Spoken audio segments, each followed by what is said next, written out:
Arriving from early this morning, discussions are expected to be heated. Vavi arrived protected from the media glare. It's expected to be a marathon meeting during which Vavi is expected to be cross-examined about his relationship with a subordinate and explain certain public utterances. Now, for more on this developing story, we cross live to our reporter Yolisa Njamela, who is at Cosatu House in Braamfontein. Good afternoon, Yolisa. The meeting is now underway. Take us through what we can expect to transpire today. Good afternoon, Faith. Well, we can expect a showdown inside this Cosatu house.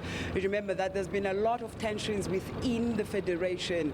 Number of leaders trickled in from about 10 a.m. They looked jovial, they were chatting with each other, but we know that once they get into the nitty-gritties of the matter, everything will be in the open, the tensions will be in the open, they'll be discussing everything robustly. We were allowed to go in and take some visuals while they were sitting inside before the meeting kicked off. Notably, Zwelinzima Vavi was not inside that meeting, but as we were walking out of the meeting, after we'd finished taking visuals, he came out of the lift with 2 bodyguards. Now, you remember that in the past few weeks, he received some death threats which are unrelated to the matter that is sitting here at Cosatu this afternoon. What we know for sure is that the agenda, the 2 main items of the agenda is the sex scandal and Zwelinzima Vavi's public utterances when he apologized for what he had done, because the argument from the leaders is that he should have kept that inside Cosatu because those are internal matters. He shouldn't have gone out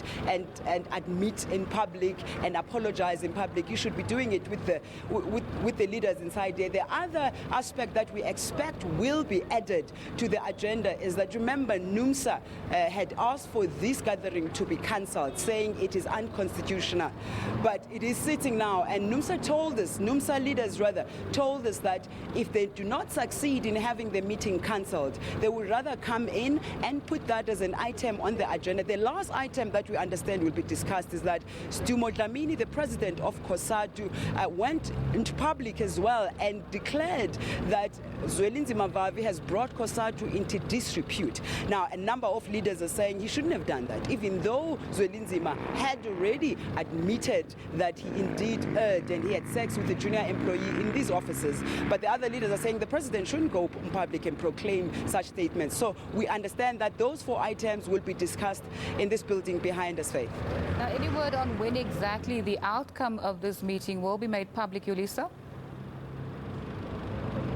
Well, we understand that they'll be sitting in these offices for well into the night tonight. You'll remember that some of the leaders are coming from all over the provinces. But just to touch on who's supporting who, we understand that the biggest affiliate of Cosatu, which is NUMSA, is on Vavi's side. We know that FAO and SAMU are on Vavi's side. And then on the other side, people who are anti-Vavi, we understand that Pop Crew is anti-Vavi. We know that Nehau and NUM are certainly the affiliates who will be speaking against Vavi. And then we have SATU right in the middle. You remember that the president of SATU, Thobile Ndola, was suspended yesterday, and he told the SABC that he was suspended for allowing Vavi to speak at a gathering of the Teachers Union in Port Elizabeth last week, but also for speaking to the SABC, explaining why Vavi was there to apologize to the leaders. So now we understand that there's a lot of friction within SATU. So overall, the federation is in tatters, but also the affiliates also are having problems and tensions